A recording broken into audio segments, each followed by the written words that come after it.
Despite challenges, the Ministry of Natural Resources and the Environment and its agencies made significant strides in 2014. This week on Dorado Shines, we will continue to take a closer look at the operations of some of the key agencies and examine the achievements they made during the year. It has been a busy year for the Protected Areas Commission, with the management and rehabilitation of a number of protected sites. 2014 was a busy year for the Protected Areas Commission. As some people might know, we manage 7 sites, 4 in Georgetown and 3 in the interior. And we've had very busy programs in both of those groupings.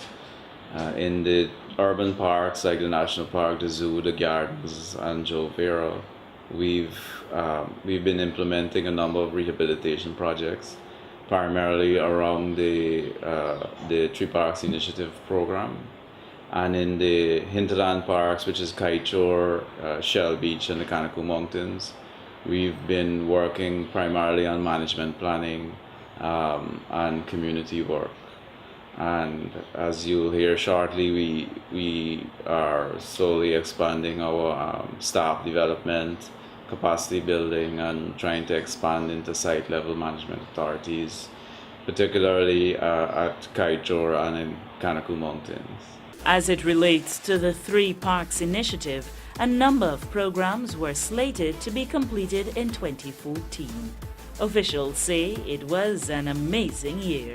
This would include things like the parking lot, which is on the Thomas Lands entrance, that's now been opened to the public. It's $200 each day for parking, secure parking, and it caters to about 50 vehicles each day. We've also got things like the first installation of the Art in the Park series, which is we're highlighting local artists, and the first installation is actually a 20-foot totem pole that's going to be installed over the Carifesta Avenue end, and it was carved by Oswald Hussein, and it's an absolutely spectacular piece, and that's due to be installed later on in January. We've also got projects in the Botanical Gardens, which is the extended walkway, and it's actually opposite the bandstand, which we've sorted out the ring road, and we've upgraded the facilities in terms of walkways there, but it's going to be a massive walkway that's opening up the interior of the park, and it's going to be there's going to be a fountain installed in the center, so that's going to be one of the focal points in the Botanical Gardens. In the zoo, it's been a fantastic year as well. We have lots of upgrades to some of the facilities, including the much talked about petting zoo. That was completed and opened in December of 2014, and it's usually open in the afternoons from about 3 to 5 on the weekdays and 2:30 to 6 on the weekends. And we've had a tremendous response from the public thus far. The kids are able to pet the animals, they're able to feed, they're able to interact one-on-one. We've also got volunteers there, as well as a full staff at the petting zoo to be able to answer any questions that persons are interested in, and any queries that the public may have. With the now approved parking facility and the opening of Guyana's first petting zoo, the Commission has had nothing but positive feedback from the public. As far as I'm aware, the public is extremely happy. Because of the ring road lights, people are able to exercise longer in the park because you've got the lights lighting up into the evening. With the petting zoo, we've had an absolutely amazing response from people, because it's the first time that people have actually ever been able to interact with the animals in such a manner. The kids are thrilled because they can actually feed something, they can touch the ponies and things like that, and it's a first for Guyana, and the response has been very, very positive. While the petting zoo provides entertainment to visitors, one of the main objectives is for it to function as an educational tool for the general public. While you can touch the animals and interact with them, we are more looking for it to function as an education medium for persons to be aware of what happens when animals are abused. Now, a lot of the animals within the petting zoo and within the wider zoo are actually rescued animals or animals that have been donated under unhealthy circumstances. So we're actually going to use the zoo as a medium for education. We can no longer justify the zoo being just for entertainment now.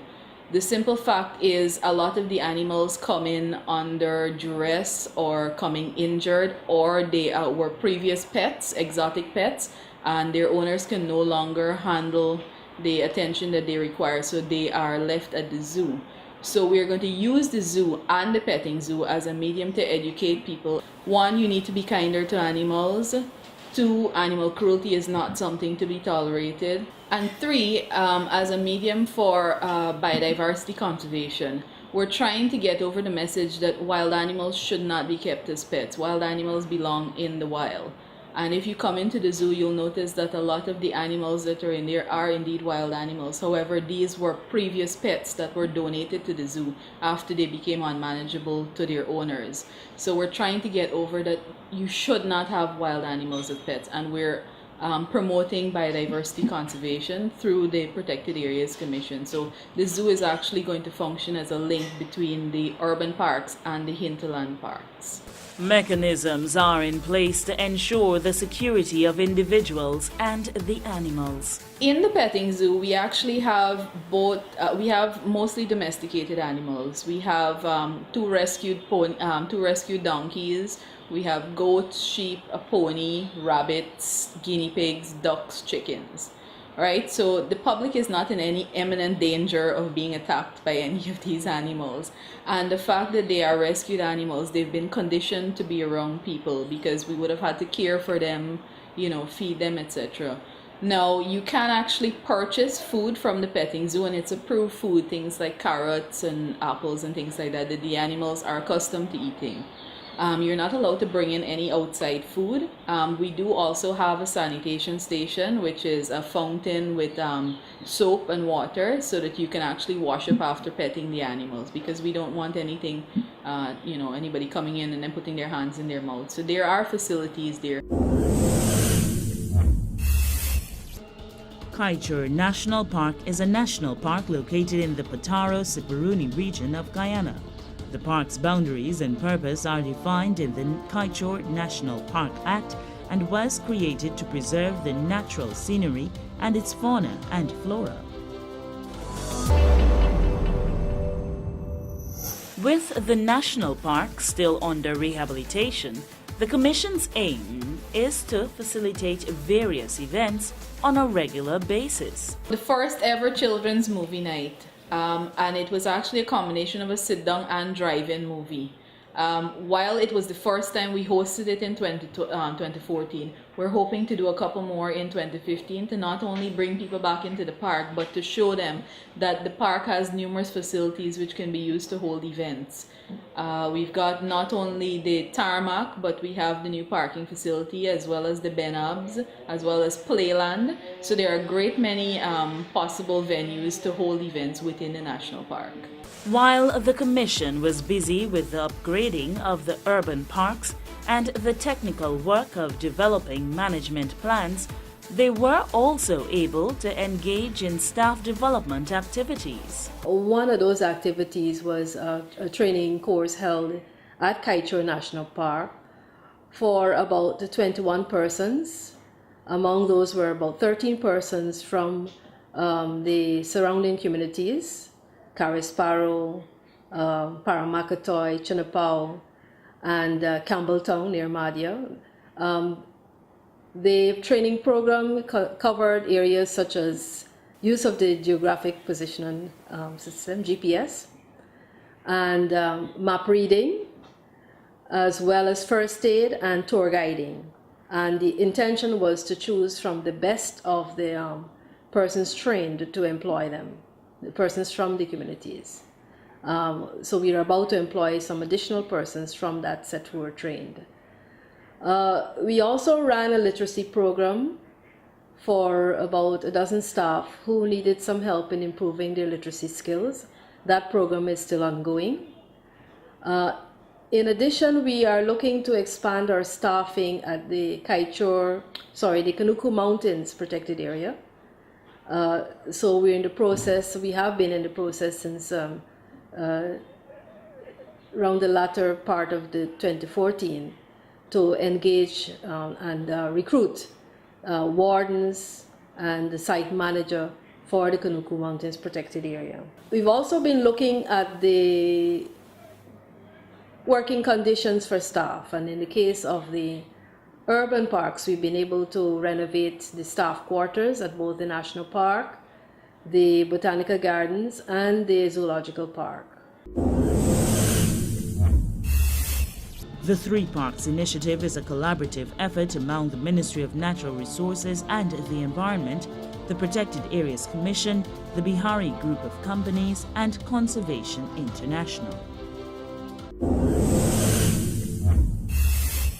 Shell Beach is a stretch of 90-mile long beach located in the northwestern region of Guyana. It is the only place in the country where 4 of the world's 8 endangered species of marine turtles come to lay their eggs. In 2014, the Wildlife Scientific Authority was responsible for making recommendations on the establishment of the annual export quota, evaluating applications for new species to export, monitor production systems, conduct a value chain assessment of the caiman trade, and finally, the scarlet mocha survey. With regard to the establishment of the annual export quota, quota is established for species that are permitted for export, and this basically means the maximum number of animals that can be exported in a given time. And when we speak of the time frame, we're referring to the calendar year, January 1st to December 31st. Now, only species that are approved for export can be exported on a commercial basis. So anyone who is commercially licensed to export can export those that are approved by the scientific authority. Any other species that a commercial exporter may wish to export, they would have to make an application first to the scientific authority for approval. Now, in 2013, the scientific authority made recommendations for the quota for 2014. And in December 2014, the scientific authority made the recommendations for the 2015 annual quota. With regard to new species for export, the scientific authority reviewed applications for 10 species. There were 7 species of arthropods and 3 species of mammals. It recommended approval for the export of 4 species of arthropods, and these were butterflies, small quantities for one-off exports. The other species of arthropods, which were actually tarantula spiders, were not approved. 2 species of mammals were not approved, and 1 species of mammal is still under review. In terms of production systems, when we're talking about production systems, we're referring to ranching operations or captive breeding operations. At this time, we have no approved ranching operation in Guyana, but there are 2 captive breeding operations that are approved. One operation breeds giant anteaters, and the other operation breeds tortoises, red-footed tortoises and yellow-footed tortoises. The monitoring officers of the division do quarterly stock checks at those operations to ensure that the animals that are reported by the operators are actually in the station and there are no new stock brought in from the wild. The value trade assessment of the caiman trade arose from the need to determine whether it was the skin or the meat that drives the trade. And at the beginning of 2014, the methodology for this assessment was finalized. The interviews were conducted and the first draft report was prepared at the end of 2014. This report is under review, and it is envisaged in 2015 the report will be finalized and the recommendations for the management of the trade will be submitted to the Wildlife Management Authority. So with regard to the scarlet macaw survey, at the beginning of 2014, the scientific authority agreed that a wider citizen survey should be conducted. So instead of just being limited to the scarlet macaw, it would encompass the parrots and macaws in general. The scientific authority at this point is seeking sources of technical and financial support to conduct this survey. With regard to licensing, there were 20 commercial exporters licensed in 2014. Once those exporters are licensed, then they are permitted to export the species that are approved for export. But for each shipment, they must obtain permits. And in 2014, the permitting section issued 969 permits. While the scientific authority makes its recommendations for the national quota, that quota has to be divided among the licensed wildlife exporters. The quota is allocated by the quota subcommittee. So each individual exporter receives an individual export quota, which is guaranteed each year. They also receive a performance allocation, and this performance allocation is based on the performance over a number of years, usually the past 5 years. When it comes to inspections, monitoring, and the preservation of the country's ecosystems, the Environmental Protection Agency has been actively executing its mandate. Inspections of shipments at the airports and the inspection of the holding premises for licensing. Now, every month, a licensed wildlife exporter is required to submit a register which details the sales and purchases as well as the mortalities of their stocks. The monitoring officers do stock checks each month to ensure that the registers that are being submitted are accurate. With regard to the shipments, each shipment that is exported by the exporters must be inspected by the monitoring officer to ensure that the quantities that are exported correspond to what is actually permitted. And the report that the officer returns to the division forms the basis of the export statistics which the division presents every year. And finally, licensing, inspections for licensing. Each wildlife exporter must have a holding premises which is licensed by the Wildlife Management Authority. Now, the holding premises must meet the requirements of the Species Protection Regulations 1999. The veterinary officer inspects the holding premises to ensure it complies with those requirements. The report of the veterinary officer is forwarded to the Management Authority, and the Management Authority makes a decision with regard to licensing. The veterinary officer made the inspections in November 2014 for licensing for the 2015 trading year. The EPA Capacity Building and Training Program was conducted in December of 2014 for current and new staff members. It served as a refresher for the current staff members and also as a training for the new staff members who came on in December. Now, because the Wildlife Division is the operational arm of both the scientific and management authorities, we found that the work of the scientific authority often falls behind and the management authority's work takes priority.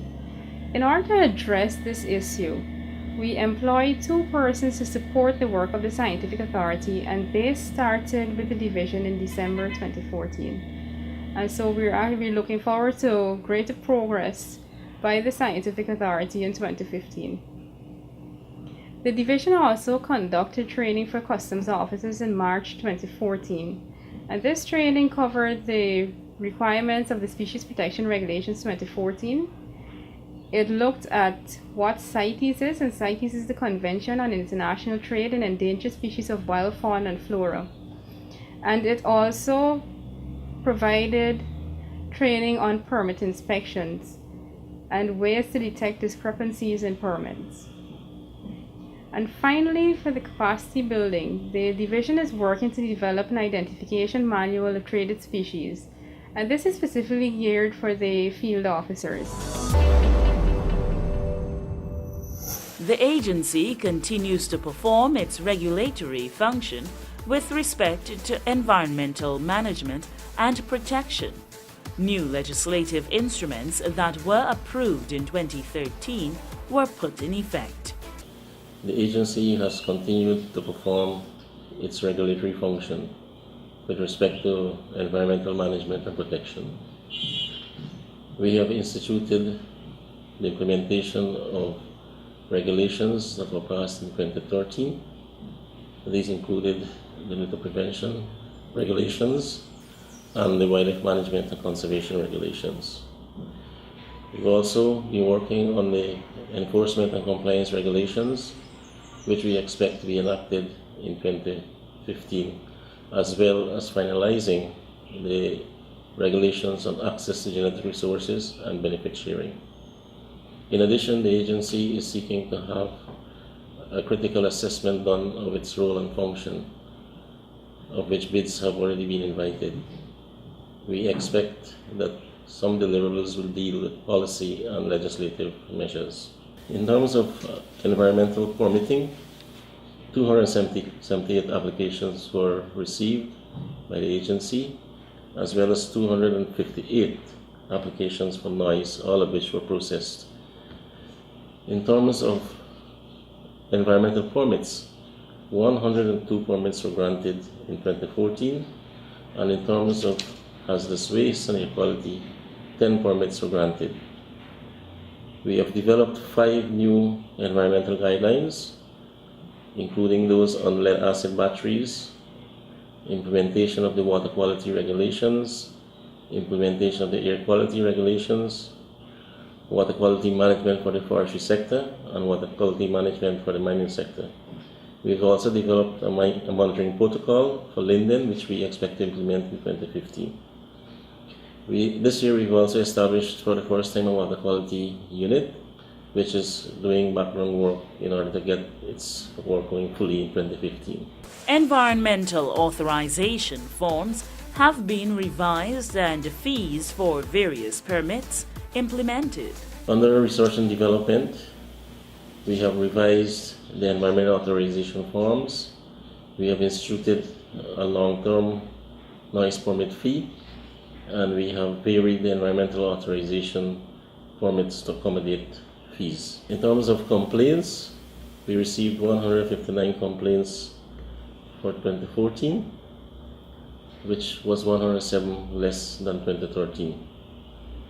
Complaints relate to odor nuisance, noise, and dust, especially from regions 3, 4, and 6. In total, 213 investigations were conducted. 96 were for new complaints, 82 were follow-up inspections, and 57 related to compliance.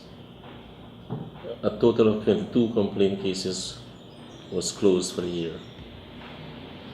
On the enforcement, we issued 17 prohibition notices, including 8 injunctions.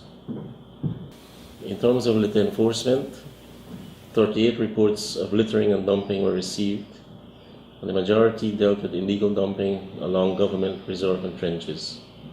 In terms of biodiversity and wildlife management, the agency was able to complete a number of activities. Moving on to biodiversity management, we supported GPAS Phase 2 project, including the Shell Beach Management Plan, the construction of the 2-kite guest house and Wharton building at Kite Shore. Under biodiversity management, 45 applications were received, 43 were processed, and 23 export permits were granted. The EPA had an eventful and rewarding year in 2014 as it continued to focus on protecting the environment. We have successfully developed, through the assistance of a consultant, the enforcement and compliance regulations. These regulations would enable us to institute fines and other measures with respect to infringements regarding the environment. We've also been able to establish a water quality unit for the first time in the agency, and this unit would be able to identify various hotspots in relation to pollution of water in the country, especially the rivers. We hope this unit would be supported with the establishment of a water quality laboratory. We will continue to seek assistance from the members of the public, and through our public awareness and information division, we expect to enlarge our focus, especially in the area of water quality and compliance and enforcement. At the start of the 20th century, there were only a handful of protected areas in the world. Although many have existed for generations over time, they have been recognized as a mainstay of biodiversity conservation as well as contributing to people's livelihoods. Check us out on the internet for this and every episode of Dorado Shines. Just go to YouTube, search for Dorado Shines and start watching. Or like us on Facebook and receive instant updates. You've been watching Dorado Shines. Be sure to join us next week to learn more about the performance of the other agencies under the Ministry of Natural Resources and the Environment in 2014. Until then, do remember that we all have a role to play in protecting the environment.